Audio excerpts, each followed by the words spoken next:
Imagica Pictures presents The Blue Diviners by Andy Pickard. Audiobook read by Kimberly Pickard. Chapter 3. Marcus, my other. My name is Marcus.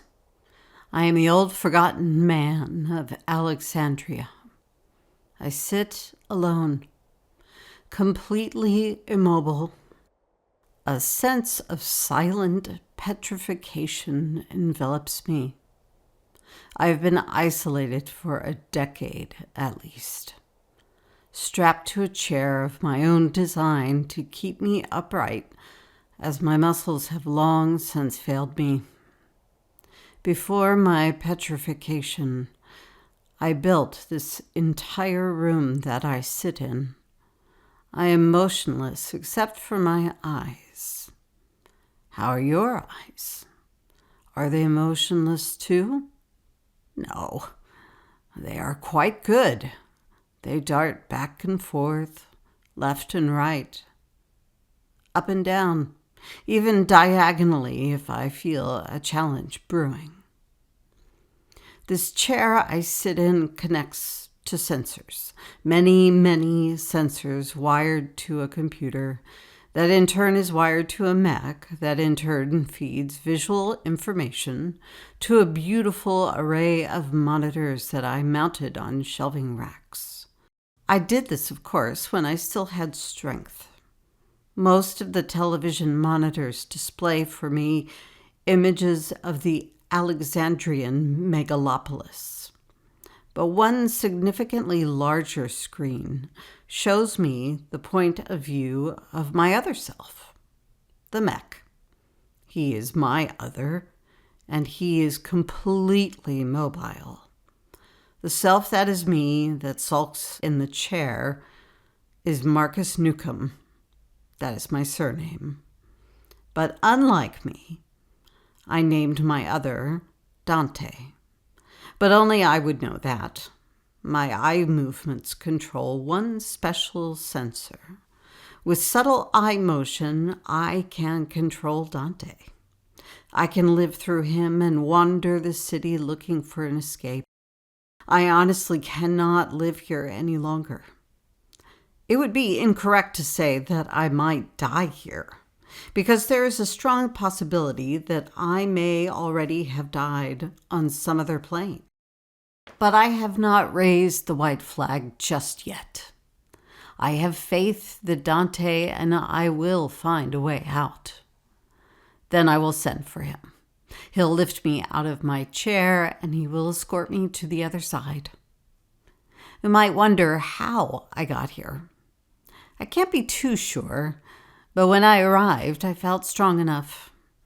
I had a good fighting weight, so to speak. But then my arms failed me, and in this waterlogged city, swimming became torture. There was nowhere to grab hold, to climb out of the flooded avenues. I had to find a way.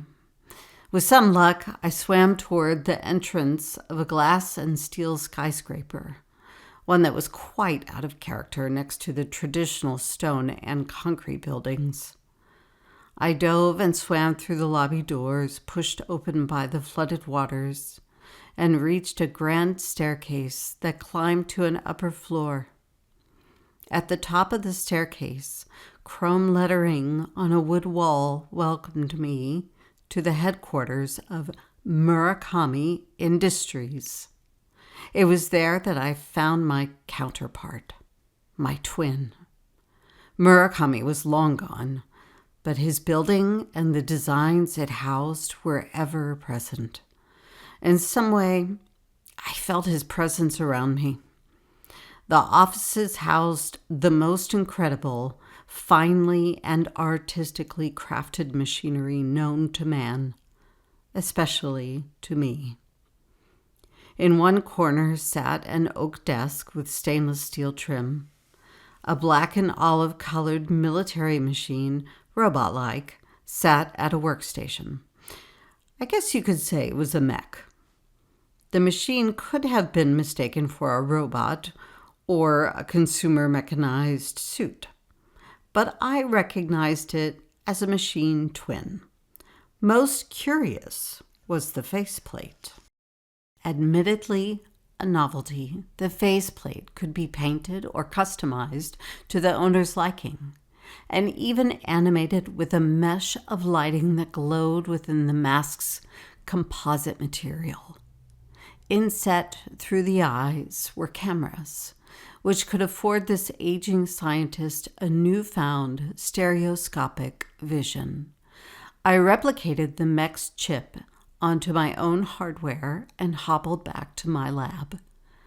It wasn't long before I took full control of Dante and found myself ascending the tall buildings of Alexandria and hunting and gathering, or cataloging topography to map the city of my imprisonment. After a month or so, I was able to visit Dante at Murakami Industries, a sort of commute by swimming. But toward the end, my joints began to freeze. I began to fear that if I did not fashion a fully functional control room for Dante, I would be doomed by the high waters of Alexandria. With my last bit of physical strength, I wired a rather sizable office chair with as many sensors as necessary.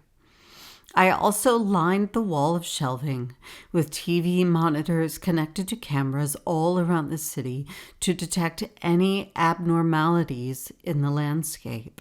And I configured 2 centralized monitors to be the stereoscopic eyes of Dante.